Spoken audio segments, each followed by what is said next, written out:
A late-night party erupts in gunfire. All you could hear was gunshots, one after another after another. It sounded like a war zone. It was just crazy, really, really chaotic. A dangerous killer escapes. You're like, okay, well, the person's still out there. I was really scared. He said, your last on this hit. He said he ain't giving up until he gets you.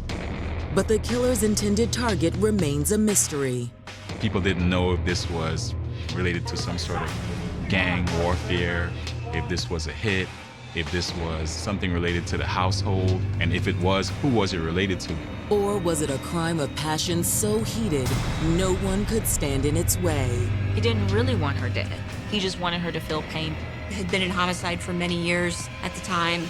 I have never heard anything like that in my life.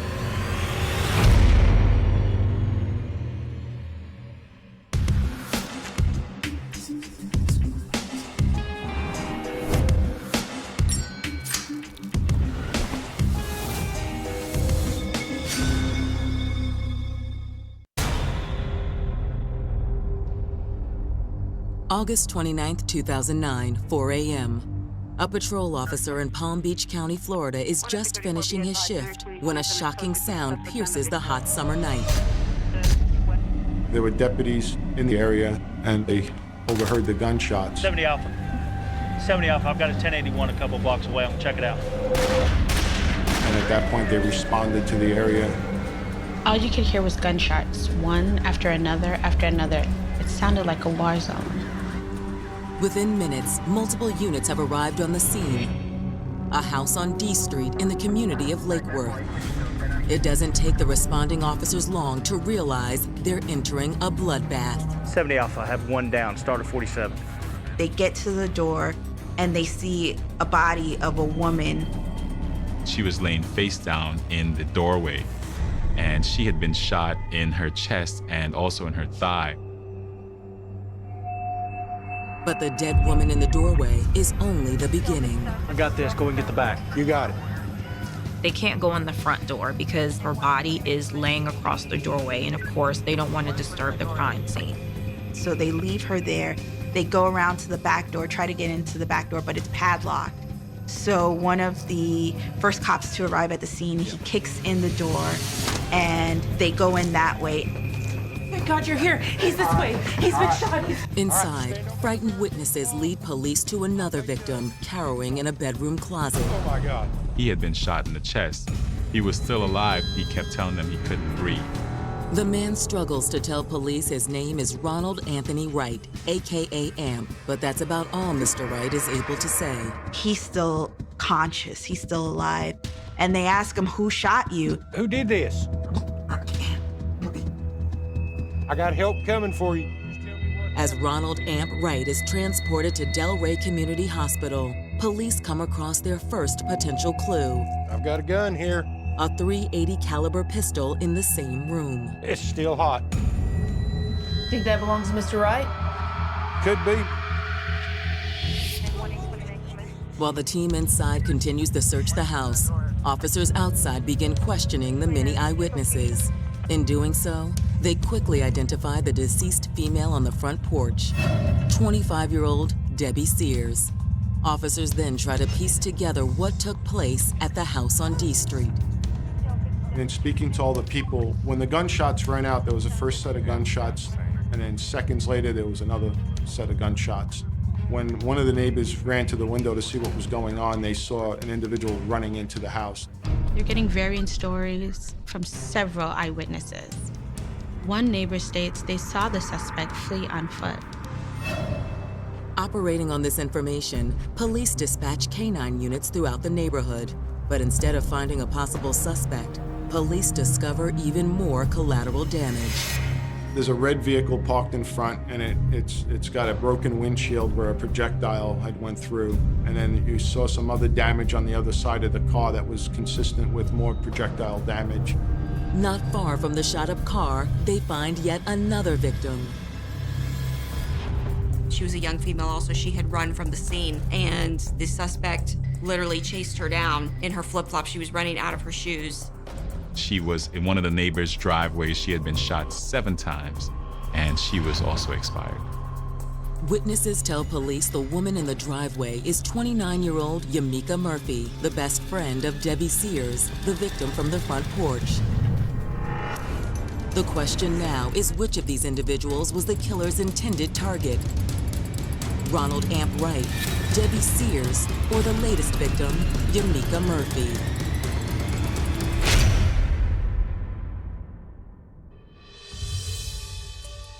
Born in West Palm Beach, Florida in 1980, Yamika Murphy was raised by a single mom who worked several jobs in order to make ends meet.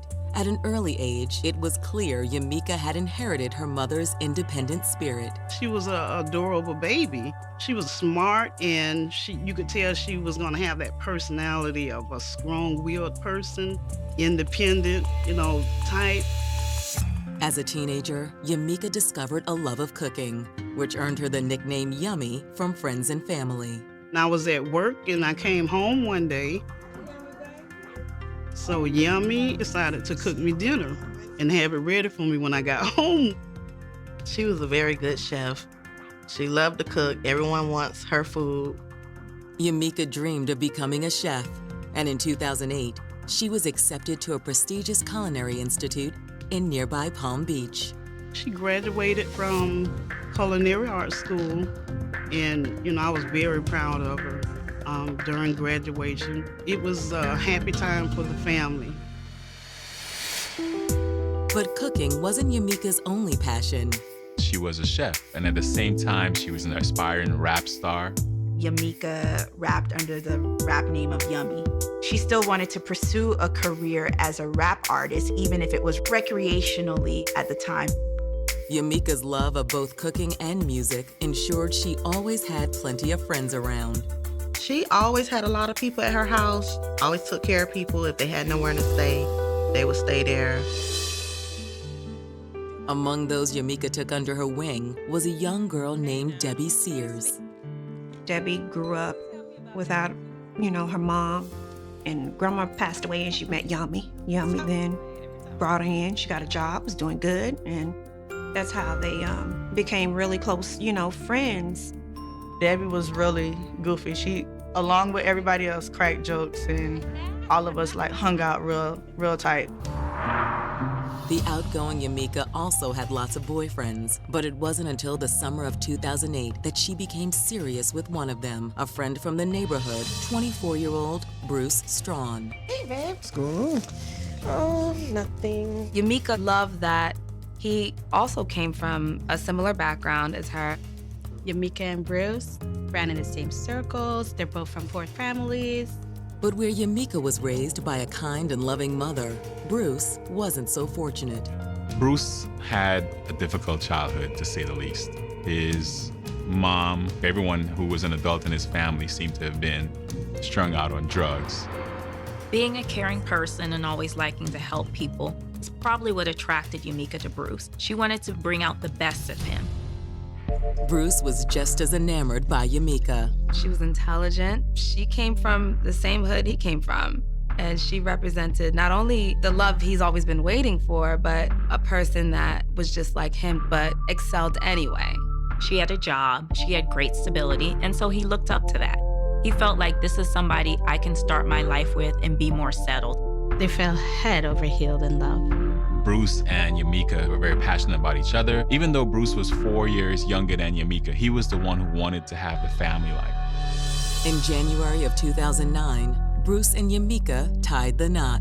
They just made their minds up right quick and they went to the courthouse. She sounded like she was excited about the fact that, her and Bruce had got married. A few months later, the couple moved into a house in nearby Lake Worth. You have two relatively young people who were totally in love and treat each other good. But no sooner had they moved in with each other than the passion between Yamika and Bruce began to burn a little too hot. You need to be home. Doing what? Bruce and Yamika start to clash and start to fight a lot. Even though she was a chef, she didn't want to be home cooking and cleaning all the time. Bruce, on the other hand, wanted the ideal woman who was always at home taking care of the family.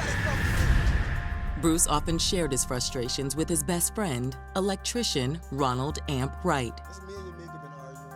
Ronald was always there throughout everything for Bruce. Bruce would tell Ronald any argument that him and Yamika had, and Ronald would tell him to chill out, take things day by day, and just don't be so uptight about everything. But Ronald's advice didn't seem to help, and in June of 2009, Bruce and Yamika decided to call it quits. Yummy was pretty young when she married. It didn't work out, I feel, because of maybe domestic issues, and so the marriage didn't last very long. Before long, Yamika began dating a 23-year-old music producer named Jacoby Hatton. Yami was into her music. He would help her because he was a producer. So they would get together and make songs and stuff together. If Yamika was aware that Jacoby was also a convicted criminal with a series of weapons charges, it didn't seem to matter. Jacoby to Yamika is a breath of fresh air. He accepts her for who she is and what she wants to do in life. This is gonna be so dope. She decided she was going to move on with her life. She found herself a new boyfriend in Mr. Hatton, and by all accounts, it looked as if they were happy. But as police in Lake Worth survey the carnage, the prospect of new love for Yamika has been shattered in a hailstorm of bullets. You have a mass shooting in Lake Worth, and nobody knows this person is coming back.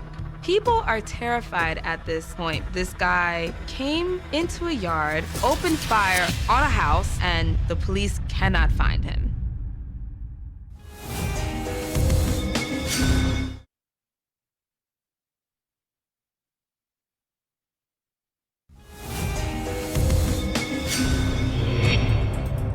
It's the wee morning hours of August 29, 2009, and police in Lake Worth, Florida are investigating the shooting deaths of Yamika Murphy and her best friend, Debbie Sears. Their friend, Ronald Amp Wright, has also been transported to the hospital with life-threatening injuries. It was just crazy, really chaotic. Like, it's a big crime scene. Literally, like, almost 2 blocks, shut off. As the sun rises over the crime scene, homicide detectives arrive and start collecting additional statements. Police start to interview people at Yamika's house, and they keep hearing that there were multiple gunshots, but they ran and hid in different places in the house, so no one really had eyes on the shooter. A few of Yamika's friends gathered at the scene tell police they'd all headed to Yamika's house after a night on the town. We were out and we were just hanging out, having a good time. And Yamika Murphy and her friends go out drinking and partying, and then everyone decides to go back to Yamika's house. And was there anybody else in the house besides you? According to Yamika's friends, her new love interest, Jacoby Hatton, had also been there. But Jacoby disappeared just before the gunfire erupted. The witnesses, they were hanging out with everybody else, watching a movie, and fell asleep, and then was awakened by the gunfire. No one knows how Debbie, Ronald, and Yamika ended up in 3 different spots, all with deadly gunshot wounds. Nor do they have any idea where Jacoby Hatton is now. Thank you so much, and we may need to speak to you again. They put out, be on the lookouts.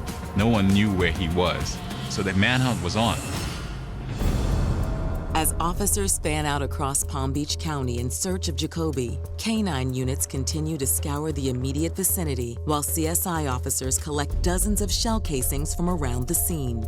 The shell casings recovered on the scene in front of the house and by the red car and where Yamika's body was found were all AK-47 rounds. This isn't your typical everyday gun that people carry around. This is the type of gun that you associate with wars, or with gang banging, or with some sort of mafia-style hitman. And based on the trail of blood leading to Yamika's body, police think they have an idea what happened. Yamika ran down the street, literally out of her shoes, down the street, around the corner. And at that point, that's when he raises the AK-47 and just guns her down in the middle of the driveway. She had been shot multiple times, including in her chest. There were bullet fragments in different parts of her chest. She had bullet holes in her thighs. As police continue to gather evidence at the scene, the K-9 unit locates a man hiding nearby. Sheriff's Department, let me see your hands. Let me see your hands. Oh, okay. They find an individual hiding under an SUV, block away. They don't know who he is at the time. All they know is that he's a male that's hiding, and they order him out. Hands behind your back. Could this be the individual responsible for the carnage at Yamika's house? And if so, is the man in custody potential suspect Jacoby Hatton? From the back seat of the police cruiser, the man identifies himself as one LaDerrick Brown. He informed them that he didn't do anything wrong, but he did have arrest warrants, and that's why he was hiding. They do a background on him once they identify him, and we do a records check, and it turns out he had 2 warrants for carrying concealed firearm. Perhaps rap producer Jacoby Hatton isn't the man police are looking for after all.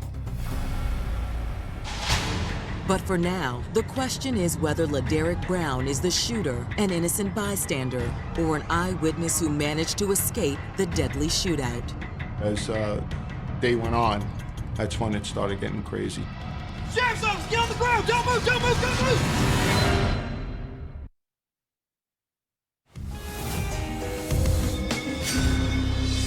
A review of mass shootings between 2009 and 2013 found that incidents where assault weapons were used resulted in 135% more people shot and 57% more killed compared to mass shootings where assault weapons were not involved.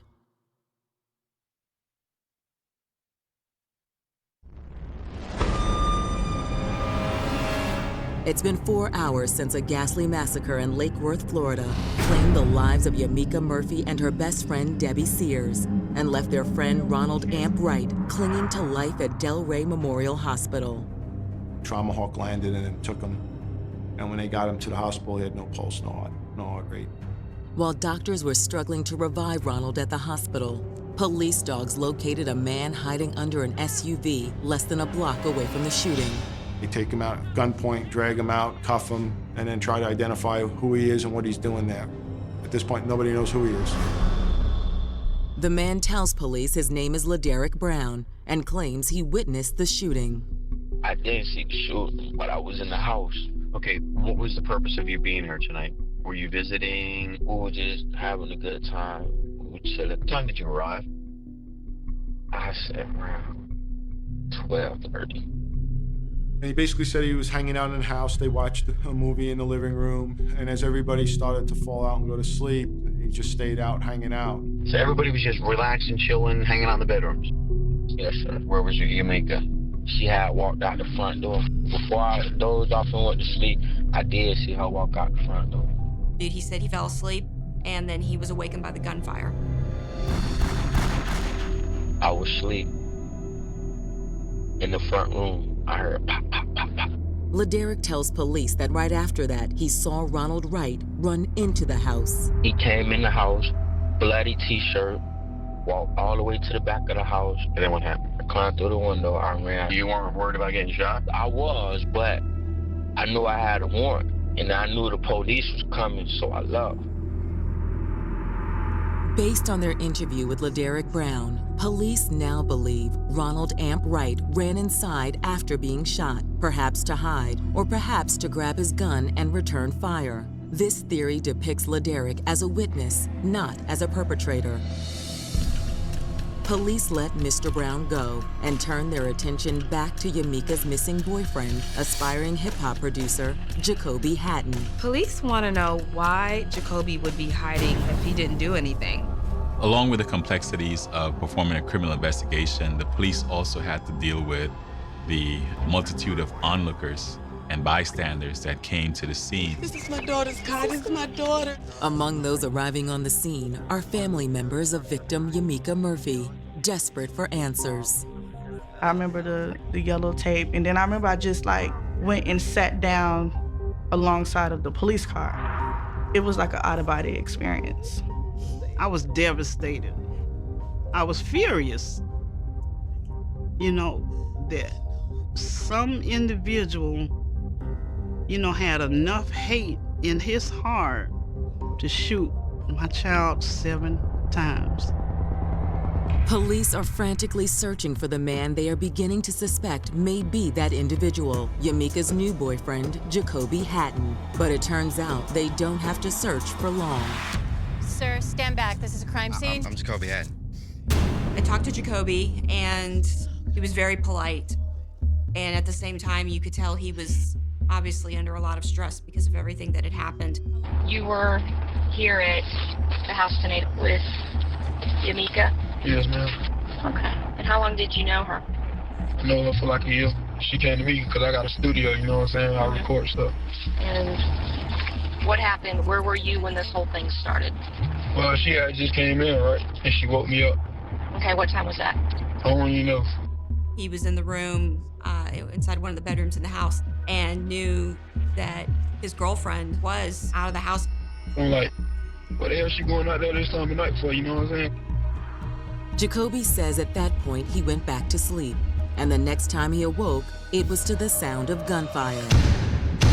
I learned boom, boom. Some adrenaline kicked in. I'm like, Jacoby's statement paints him as another witness, not the shooter. It also corroborates LaDerrick Brown's version of events, that Yamika walked outside at some point just prior to the shooting. What Jacoby says next also explains why he'd initially been so reluctant to talk to police. I grabbed the gun. She got a license firearm. She left it over here, so I grabbed the gun and I ran outside. Even though he was a convicted felon and wasn't supposed to be in possession of any firearms, when he heard this happen, he ran out of the house. He grabbed the weapon, even though he wasn't supposed to, and was trying to stop him from killing Yamika. So like while I'm running around the corner, I hear Yummy scream, but they ain't like make it all the way around the corner. I heard. So then I'm running like towards him. He turned around and started shooting at me. Then I started back shooting at him. He took off.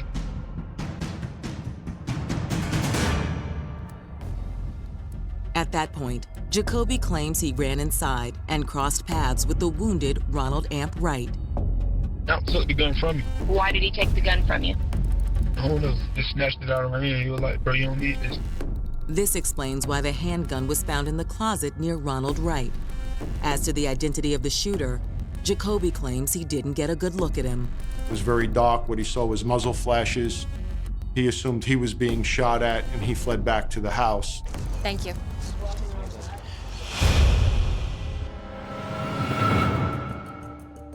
As detectives are pondering whether or not Jacoby Hatton is telling the truth, a stunning series of events will unfold and lay bare the shocking truth behind this unimaginable crime.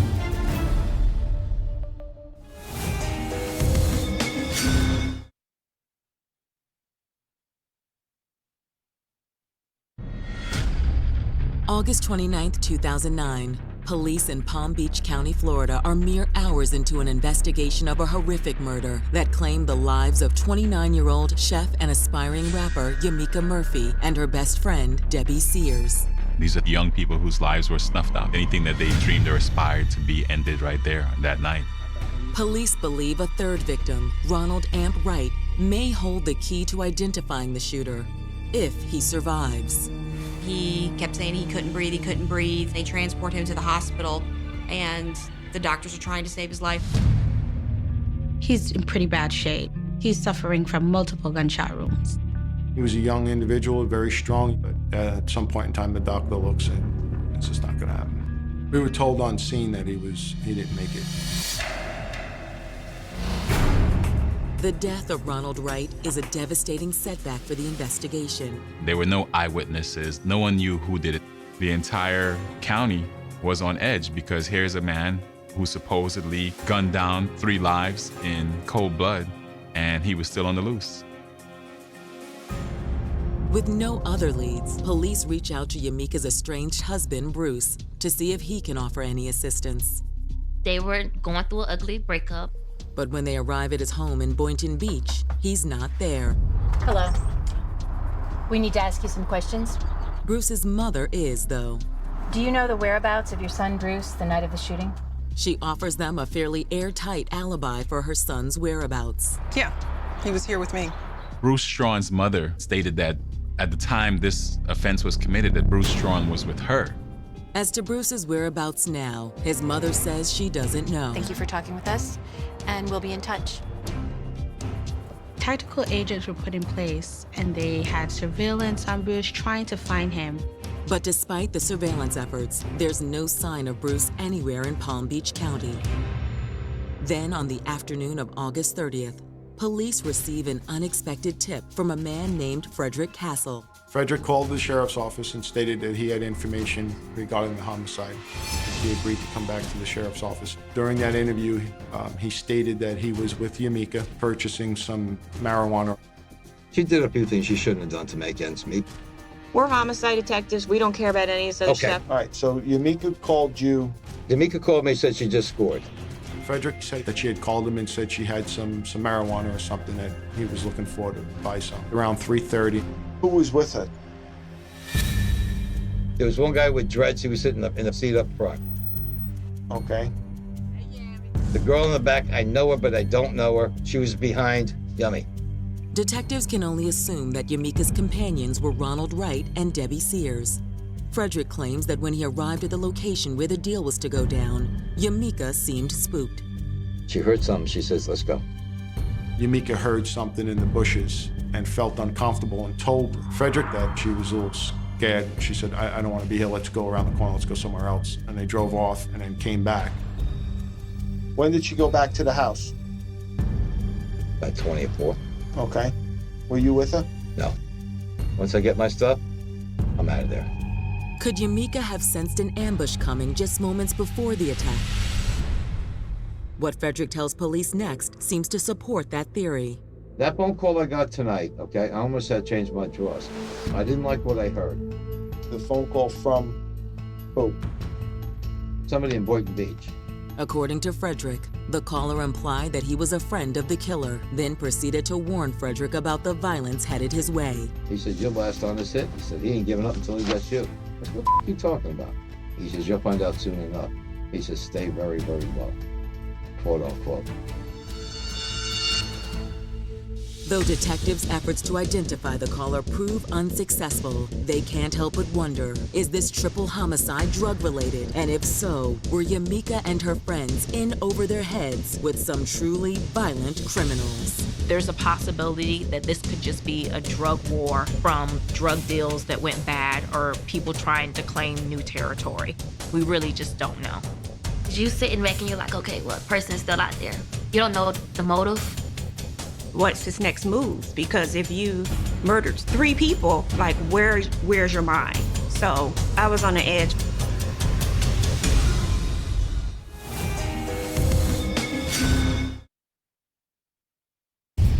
It's been 2 days since Yamika Murphy, Debbie Sears, and Ronald Amp Wright were gunned down in Lake Worth, Florida. So far, the investigation has revealed rumors of drug deals, jilted lovers, and a budding romance between Yamika and former criminal turned up-and-coming record producer, Jacoby Hatton. People didn't know if this was related to some sort of gang warfare, if this was a hit, if this was something related to the household, and if it was, who was it related to? Hoping for answers, police again turn to Yamika's family. Can you think of anybody else who would want to harm Yamika or Debbie? Yamika's mother tells police that she believes Yamika's estranged husband, Bruce Strawn, is the killer.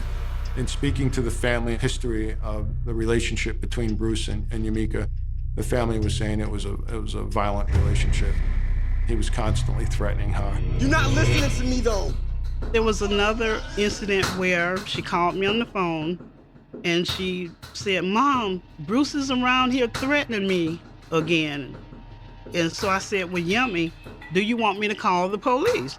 She was like, no, I don't want you to call the police, because I don't feel it's that bad where police have to be here. When things were good, things were really good between Bruce and Yamika, but when things were bad, the violence escalated.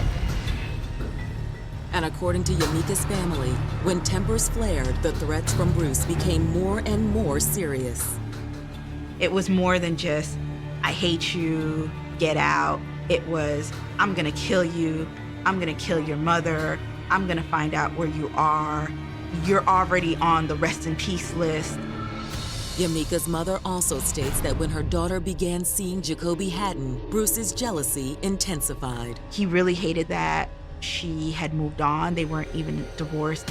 Yamika's family tells police in July of 2009, Bruce's temper reached an all-time high when he came to Yamika's house and threatened everyone there with a gun.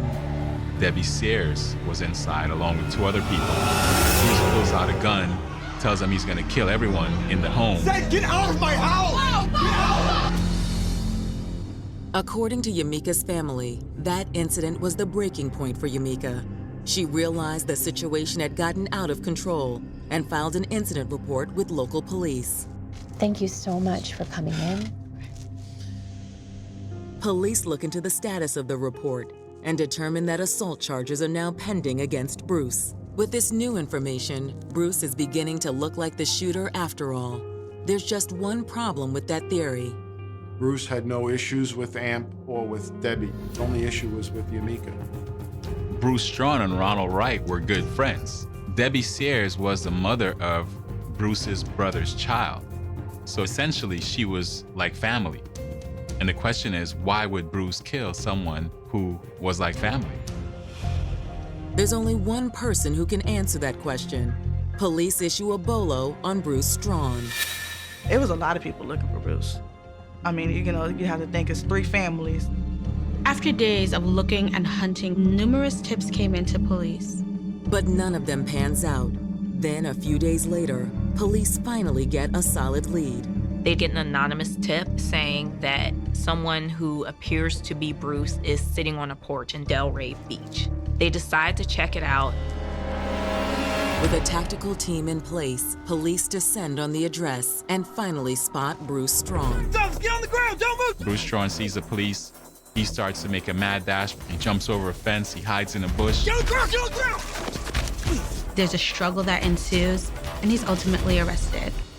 During the struggle of trying to apprehend Bruce, he sustained multiple lacerations on his face. Officers escort the injured Strawn to the Palm Beach County Sheriff's Office and sit him down in an interview room. We bring him in for an interview, but he's not wanting to talk to any of the detectives. He's speaking to us, but he's not telling us what happened. Bruce, I know you were there. Saturday morning. You know I was there Saturday morning? Yeah, you were at the house.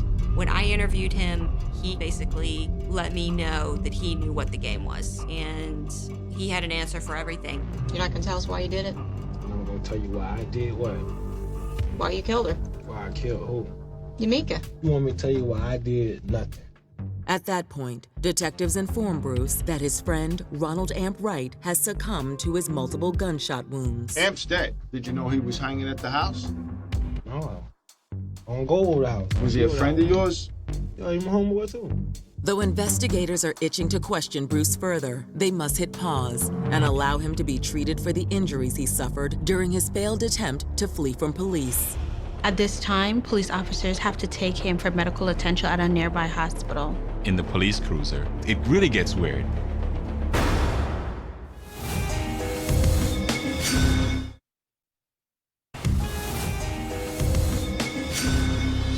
This case changed our response in how we filed warrants for domestic violence cases. Instead of the warrant being processed 3 to 4 weeks later, we made changes that these warrants now are getting walked through immediately. The warrants go into the system immediately. And this case was what prompted us to change that. We had to do something different than what we were doing, because what we were doing, even though we were following protocol at the time, it wasn't working.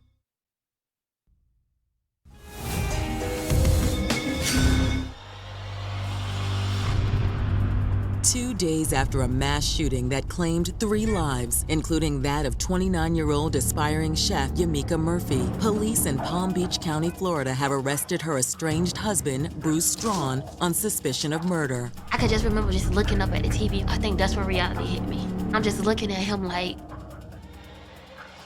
wow, like you're the person that did this. Despite the arrest, Bruce has denied any involvement in the murders. After getting nowhere with him in an interrogation room, police transport him to a local hospital. En route to the hospital, take care of the injuries he suffered while he was being arrested. It really gets weird. He starts to speak to the agent that is transporting him, and they develop a rapport, and he starts to tell him what happened. According to Bruce, it all started around 1 a.m. on August 29th, just 3 hours prior to the shootings. Bruce is in the neighborhood. He passes her home, and he can see Yamika. She's entertaining people. Bruce kind of still considered the house to be his house because that was the place that he thought he and Yamika were going to make a life together for themselves. And here she is having these different friends over, and he could not take that. Grass done got so high enough too, right? I was squatting down for a minute that's looking, cause I couldn't see no faces. He goes to the rear of the building and peers through the window. He looks inside and sees Yamika kissing on her new boyfriend. So I could see right on the side of the house I was on now, say hugging, kissing. Bruce tells the transport officer that seeing his estranged wife with another man sent him over the edge. It just became too unbearable for him. So he finds the AK-47, which he has stashed in the yard because he used to live in that house with Yamika. He finds the gun, and he just starts watching them through the bushes. Bruce was there watching it for about 2 to 2.5 hours. Literally just watching. Yamika goes and sits in a car. Her friend Debbie is sitting on the front steps. Once he has his weapons ready, he does a sneak attack. He gets to Debbie first, shoots her in the chest and in the leg and several other places. He sees the people in the car, and he shoots the driver, and he doesn't realize it's his friend. Debbie got hit first, and I got hit second, but I kept going because I was trying to go for her. Yamika was running up the street. I believe she was trying to hide at that point. And Bruce had come up and he started shooting as she was running. Bruce chased down his estranged wife until she fell. She was already shot a couple times. It was in the bottom half of her body. Her ankle, one bullet went through her leg and literally broke the bone into 2. So at that time, she just said, just can't run anymore. Do what you gotta do then. See you on the other side. I can't imagine like laying on the ground and realizing that this person who I one time loved and thought loved me is standing over me, and it's just like heartless.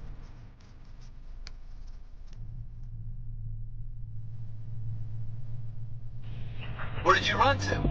I was on the train. So you walked all the way back to what? Boyne. You walked all the way to Boyne? When I listened to the recording of the confession, I was stunned. I had been in homicide for many years at the time. I have never heard anything like that in my life. 2 days later, another anonymous tip leads police to the last piece of the puzzle, the murder weapon. It was in the shed of one of his family members' houses.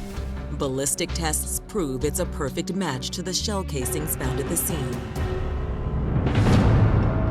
On October 31st, 2013, the state of Florida versus Bruce Strawn gets underway. In opening arguments, prosecutors paint Bruce as a cold, calculating murderer, a jilted lover who'd been plotting revenge for months.